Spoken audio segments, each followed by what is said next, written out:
कम बचा है और कम समय में काम ज्यादा कर रहा है। इसलिए आज जब जन्मदिन मना रहे हैं, संकल्प ले रहे हैं कि जो नेताजी ने रास्ता दिखाया, जो डॉक्टर मनोहर लोहिया जी का रास्ता था, जेपी ने जो रास्ता दिखाया और हमारे तमाम पुराने समाजवादियों ने समय समय पर संघर्ष करके समाजवादी विचारधारा को मजबूत बनाने के लिए जो काम किए, उस कामों को पूरा करना और उस रास्ते में देश में समाजवाद आए, समाज में समाजवादी व्यवस्था लागू हो, जिससे गरीब और किसान और नौजवान खुशहाली के रास्ते पर जाए, इसी रास्ते में चलने का संकल्प लें। ये यादव महागठबंधन जी को लेकर क्या कहेंगे, क्योंकि जिस तरह से एक राय नहीं बन पा रही है विपक्षियों में? क्या बीजेपी में एक राय है? इंजन एक दूसरे को टक्कर मार रहे हैं और अब तो देखने को ये मिल रहा है जो डब्बे थे वो इंजन बन रहे हैं। हाँ, कई लोग मैं आपको भरोसा दिलाता हूँ कि समाजवादी पार्टी की कोशिश रहेगी कि ज्यादा से आगे साथ आए।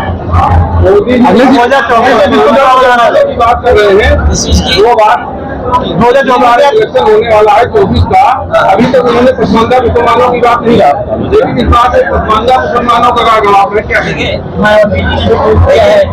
भारतीय जनता पार्टी और तमाम दल जो बीजेपी से अंदर ही अंदर मिले हुए हैं, कभी कभी उनके ट्वीट, उनकी भाषा, उनके स्टेटमेंट एक से लगते हैं।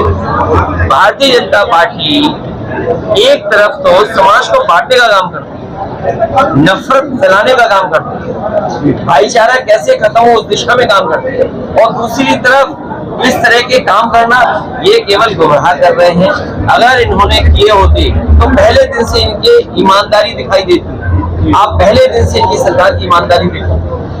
इस देश की खूबसूरती है कि हम सब मिलकर के रहते हैं, चाहे वो किसी धर्म का हो, सब धर्म मिलकर के रहते हैं। मुझे खुशी है कि जब इस संस्था में कार्यक्रम शुरू हुआ था तो चाहे सिख हो, चाहे ईसाई हो, चाहे मुस्लिम हो, चाहे हिंदू हो, चाहे बौद्ध हो, चाहे पारसी हो, चाहे और धर्म से जैनिज्म है, ये सब धर्म है जो भारत की खूबसूरती को बढ़ाते हैं।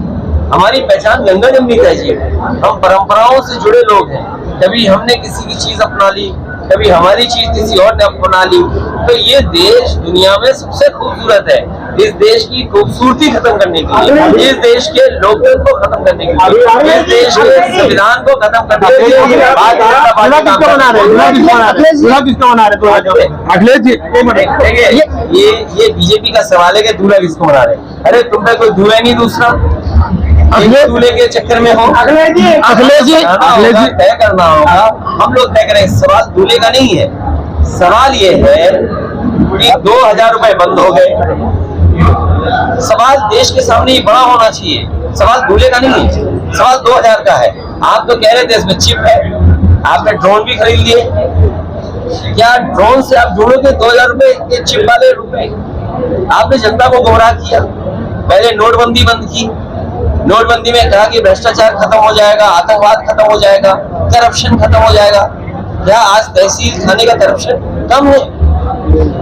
सोचिए, देखिए जाकर के एक एक विभाग के बारे में जानकारी करिए। तो सवाल ये नहीं है कि दूल्हा कौन है, सवाल ये है कि 2000 रुपए जो दूल्हे को मिलते हैं शादी में, वो सबसे ज्यादा जमा कहाँ हुए हैं? आपको सवाल ये पूछना चाहिए। 2000 रुपए बंद हुए हैं, 2000 रुपए जो बंद हुए हैं वो देश की किस बैंक में, किस ब्रांच में सबसे ज्यादा जमा हुए? अखिलेश जी, 9 साल से कामों का बखान कर रही भारतीय जनता पार्टी लगातार अगर काम किए तो फिर ये अगर काम किया होता 9 साल में, और सोचो देश के प्रधानमंत्री ने यूपी में आकर के कहा था कि खुला जानवर जो है, जानवर जो सड़कों पर है, उनके लिए इंतजाम करेगी सरकार। 9 साल में ये बताओ, ट्रैफिक और ट्रैफिक व्यवस्था पूरी इन्होंने सांड के हवाले कर दी। और जो लोग इन्होंने एमओयू करने आए थे, अब एमओयू जिन्होंने किया उन्होंने उद्योगपति को ढूंढ रहे हैं। इससे बड़ा दुर्भाग्य और क्या हो सकता है? स्वास्थ्य 9 साल में दिल्ली की सरकार इनकी थी, 10 साल पूरे होने जा रहे हैं। यूपी की जनता ने दोबारा सरकार बना दी। उसके बाद जो एमओयू हुए कोई एमओ जमीन पे आया। और फिर महंगाई का जवाब क्या है इनके पास? आप देखिए खाने का तेल क्या हाल है, डीजल पेट्रोल का क्या हाल है। ये बात अलग है कि आलू टमाटर प्याज इस किसी की कीमत बढ़ जाए, किसी को मुनाफा हो किसी को नहीं मुनाफा हो, किसी की जेब से जा रहा हो। सवाल देश के सामने बड़ा ये है कि महंगाई का सबसे ज्यादा परेशानी गरीब के लिए, तो उसका जवाब इनके पास क्या है? और जो बिजली का संकट आ रहा है, अभी भी मैं कह रहा हूँ बड़ी जिम्मेदारी के साथ बाराबंकी वालों के सामने, एक भी बड़ा प्लांट बिजली का सरकार ने नहीं लगाया। जो आज बिजली उपलब्ध हो रही है वो समाजवादी सरकार के ही लगे हुए कारखाने बिजली दे रहे हैं। और अगर इन्होंने समय पर समाजवादी सरकार के बनाए हुए लगाए हुए कारखाने चालू कर दिए होते तो आज उत्तर प्रदेश में सस्ती बिजली होती। तो बिजली के जवाब पे कुछ है नहीं इनके पास, तभी तो इधर उधर भटक रहे हैं, मुद्दे ढूंढ रहे हैं। और हमने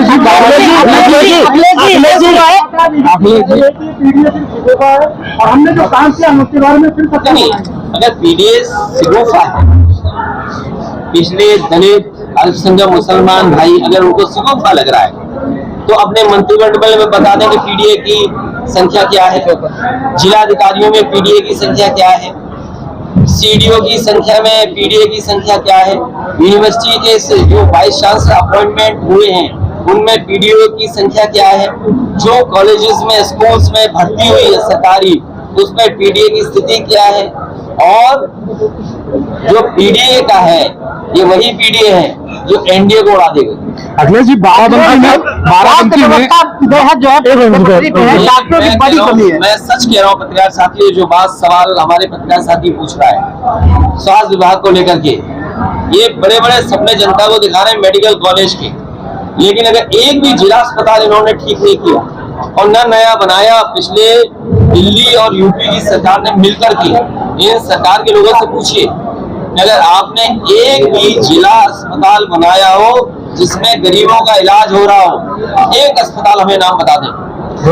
एक आखिरी क्वेश्चन है, बाराबंकी में 6 विधानसभाएं हैं और 6 विधानसभा बड़े बड़े नेता हैं, 2024 का चुनाव सर पे है और जो बड़े बड़े नेता है सबकी गुटबाजी अलग अलग है। कोई बड़ा नेता एक दूसरे को देखना पसंद नहीं करता। जो बड़े नेता एक भी चुनाव नहीं लड़ पाएंगे बाराबंकी सर, एक दूसरे को देखना ऐसे 2024 12, 17, 22 ये जो बड़े नेता जो आप कह रहे हो, आपको नहीं पता है सब हमसे राय दे चुके अलग अलग और सबकी राय एक है, क्योंकि इनमें झगड़ा नहीं है, क्योंकि रिजर्व सीट है। झगड़ा तब था तब बात निकल नहीं सर, गुटबाजी है ना, गुटबाजी को लेकर क्या कहेंगे? मेरी बात समझ नहीं पाया आप कह रहे गुटबाजी, तो मैंने अलग अलग सुन लिया है, एक को इधर से सुना एक को इधर सुना, निर्णय तो हमें लेना है। सबसे अच्छी बात है दोनों का सुना एक ही बात। अखिलेश जी, योगी जी अभी नोएडा गए थे और वहाँ उन्होंने कहा था कि जिस तरह से उत्तर प्रदेश का मौसम ठंडा है इसी तरह हमने वहाँ के माफियाओं को भी ठंडा कर। हालांकि उन्होंने आज बधाई दी, आज मौका तो नहीं उनके बारे में कुछ कहने का।